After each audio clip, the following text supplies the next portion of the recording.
السلام علیکم ورحمۃ اللہ وبرکاتہ۔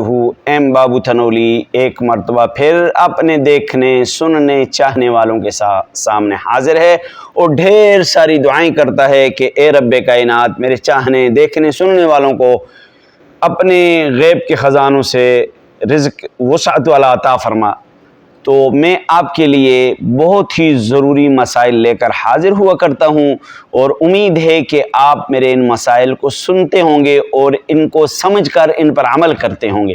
تو آئیے آج آپ کو جو میں مسئلہ بتانے لگا ہوں وہ بہت ہی ضروری مسئلہ ہے اور آخر تک دیکھیں گے تو آپ کو مسئلہ سمجھ آ جائے گا۔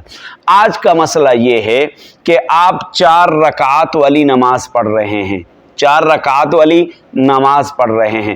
اب پہلی 2 رکعتوں میں تو آپ نے وَلَضَّالِينَ آمین کے بعد سورت ملانی تھی، وہ تو ملا لی، لیکن اب اگر آپ نے آخری 2 رکعتوں میں وَلَضَّالِينَ آمین یعنی سورہ فاتحہ پڑھ کر آپ نے سورت ملا لی تو کیا آپ سجدہ سہو کریں گے؟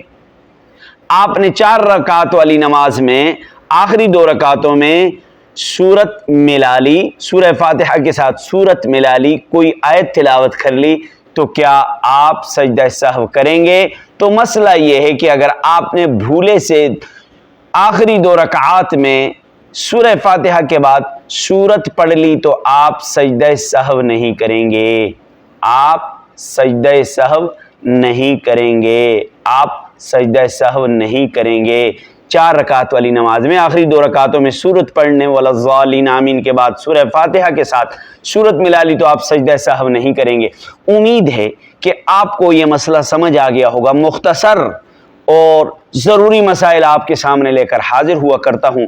آپ کا حق بنتا ہے کہ آپ میری ویڈیوز کو مکمل دیکھیں اور شیئر کریں، اور اگر آپ میرے اس چینل پر نئے ہیں تو آپ لازماً سبسکرائب کریں اور گھنٹی والے بٹن کو دبانا تو بھولیے ہی نہیں، تاکہ آپ بہت سارے ایسے مسائل سیکھ سکیں جن مسائل کا آپ کو پتہ نہیں۔ السلام علیکم ورحمۃ اللہ وبرکاتہ۔